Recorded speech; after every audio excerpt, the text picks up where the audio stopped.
purchases, either in stores or online, to shun fast food, getting gas for a full day.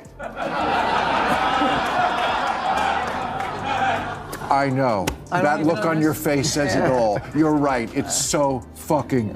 We had the worst reading scores for 8th graders in 30 years. And nobody, not a governor, not a mayor, not a president, not a secretary of education is talking about it. We're all wrapped up. Look, in 7th grade, if I known that I could have said the word they and got in the girls' bathroom, I would have done it. Okay. No, this is a huge Democratic Party problem. If you look at Democratic cities, they are terribly run. They have incredibly high taxes. It is impossible to build, so the cost of housing... Let me finish, I give you a chance. The cost of housing is crazy in places like New York and... Bill Maher just did the unthinkable. He got CNN's own Fareed Zakaria to admit, on air, that some of Trump's policies were actually good for America. Cue the dramatic gasps and spilled lattes in the CNN green room. On Real Time with Bill Maher, Zakaria squirmed, laughed nervously, and then blurted out the truth like he momentarily forgot which network he was repping. To do. But, you know, I remember... Yeah, we actually have a version of it. It's sort of called, I think it's called the EB5 or something like that. So it's fine to do it. I actually think maybe it's because I'm, very patriotic. I think 5 million, we should be charging 20 million, or, American citizenship is worth more than that. It comes with Ukrainian minerals, though. But what I love about Trump is he said, you get the green card, but with this, the gold card, you get extra privileges. like what? You get to vote twice. This wasn't just an interview. It was a full-on irony fest. Bill Maher fired off truth bombs while CNN's Fareed Zakaria nervously laughed through the heat. Yep, that's Zakaria, the guy whose network practically runs a 24/7 Trump roast, actually admitted that Trump's gold card residency policy was smart. Wild, right? You could see the panic in his eyes before he laughed it off like, oops, did I just commit journalism on live TV? But it gets even juicier. Zakaria didn't stop there. He said the $5 million price tag should be raised to $20 million. That's not just backpedaling. That's a full U-turn in broad day. In Chicago language. I'm for it, but it's part of a bigger package on immigration reform. It's been 42 years since the last one. So I'm not against it, but it's part of... According to Zakaria, if you're rich and want to call America home, you better really feel it in your wallet. And this is coming from a guy who's always preaching equity and inclusivity. The irony was thicker than a New York cheesecake. Rich pun absolutely intended. Now I've got to give props where it's due. Bill Maher is sneaky brilliant. The man's got Jedi-level mind tricks when it comes to pulling the truth out of people. Just watch how he finessed two hardcore lefties into admitting, live on air, that they actually vibed with the Trump policy. It was like watching a magician pull confessions out of thin air. And no, Maher didn't just stumble into that moment. He set it up perfectly with the smoothest toss you've ever seen. I had this when I was mayor. Safe streets, strong schools, stable finances. Focus on those three things and your city's going to be fine. We've gone through 5 years where people became way too permissive of culture. They were all, which is why everything's locked up at Walgreens and CVS, and that is a disaster. Yeah. And our school, and I'll say this about our schools. I don't want to hear another word about the locker room. I don't want to hear another word about the bathroom. You better start focusing on the classroom. I agree. Bill Maher casually says, hey, this policy is actually kind of smart. And bam, the floodgates opened. Even Rahm Emanuel, a top Democratic figure, admitted. It's been a long time since a smart move like that came from Washington. Makes you wonder what they were doing all those years with power. Flexing virtue signals instead of creating real solutions. Now here's the kicker. Rahm Emanuel, once the mayor of Chicago, started roasting his own party. The left's eating itself alive, and honestly, it's hilarious to watch. Bill Maher dropped a brutal stat. Why does the mayor of Chicago have a pathetic 6.6% approval rating? That's not just low, it's rethink your life low. Rahm didn't hold back, smiling and throwing his own party under the bus in 30 years. And nobody, not a governor, not a mayor, not a president, not a secretary of education is talking about it. We're all wrapped up. Look, in 7th grade, if I known that I could have said the word they and got in the girls' bathroom, I would have done it. Okay, we literally are a superpower. We're facing off against China with 1.4 billion people, and 2/3 of our children can't read 8th grade level. So no more about the lot. Wait a second, I'm on a roll for a second. No more.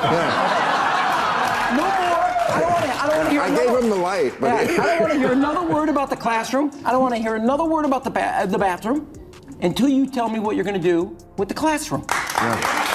I couldn't agree more. Party problem. If you look at democratic cities, they are terribly run. They have incredibly high taxes. It is impossible to build, so the cost of housing. Let me finish. I give you a chance. That cost of housing is crazy in places like New York and Chicago. If you look at democratic states, you go look at New York versus Florida. Okay, roughly the same population. The budget of New York State is twice that of Florida. What do they have? Streets paved with gold? I live in New York. I pay the highest taxes in New York. You get nothing for it. And I think that is the image people have of the Democratic Party. Lots of taxes, lots of regulation, but nothing gets done. And I think exchange was hilarious, but it also hit too close to home. We've become so afraid of offending anyone that we let a small group of radical ideologues dictate the narrative. They push wild ideas under the guise of inclusivity, like demanding access to women's bathrooms and locker rooms, throwing common sense and decency out the window just to keep the loudest voices quiet. But now, it seems like some big names on the left, like Rahm Emanuel and Zakaria, are waking up, whether it's Trump making them rethink things or Bill Maher stepping in as the voice of reason. It's refreshing to hear someone finally say what many of us have been thinking. Maher didn't just get them to admit Trump was right on some policies, he got them to turn on each other.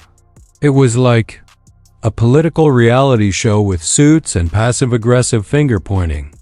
the answer to everything is not more taxes, more regulation. People are fed up of that, and they feel that it isn't working. The Democrats, look, as somebody who produced the best graduation growth in the country, and we changed our high school. You were a good mayor. I agree. No, that's not the point. The point was we changed, but I'll take that. The point isn't the rules. The point is the results. And the party has gotten way too focused on what the rules are. And I do agree with you on this. We have made it impossible to function as a city or as a state. He started listing the chaos, high living costs, red tape, small businesses struggling, inflation, and crazy taxes. It was like a sudden realization, maybe we're the problem. This wasn't just political drama, it was poetic. Justice. After years of telling us how to run the country, the left is falling apart in a public blame game, and it's pretty satisfying to watch. Grab the popcorn, because when the people who cause the mess start questioning their own plans, you know the narrative is crumbling. The big question, did Zakaria suddenly see the light, or has he just been going along with Biden while everything falls apart? Let's face it, CNN hasn't been neutral. It's been a full-on anti-Trump campaign. It took a fire and a natural disaster to make you realize, you know what, that rule's not that important. In Pennsylvania, a bridge collapsed. All of a sudden we go, well, that environmental rule is just not important. We got to build a bridge. It's much more important. And I think the Democratic Party should take a look at it and say, we're going to be honest, like we did in 1994 with reinventing government. Everything is on the table. Nothing is safe. And we can just look at it and say, that's essential. Those two things get out of here. And that doesn't happen. And that's a fair criticism. Maybe this is your next Democrat. That Zakaria is having a moment of clarity. Where was this energy when Biden's policies were wrecking the economy? Was he just staying quiet out of loyalty or pressure? If he knew and stayed silent, that's shady. If he didn't, that's embarrassing. It's a bit too convenient for him to wake up now. but it's what happens when the truth can't be ignored. If the Democratic Party wants to make a real comeback, they need to stop playing political games and get serious.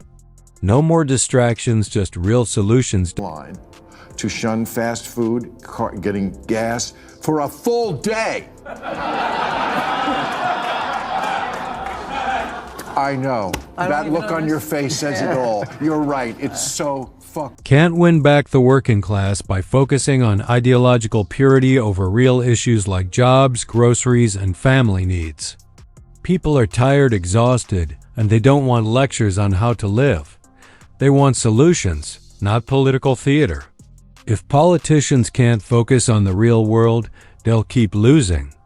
For Democrats to truly make a comeback, they need to ditch the virtue signaling and return to common sense. Bill Maher didn't create the chaos, he just held up a mirror. With names like Zakaria and Rahm Emanuel breaking ranks, the cracks are harder to hide. If they want redemption, it starts with truth, accountability, and common sense.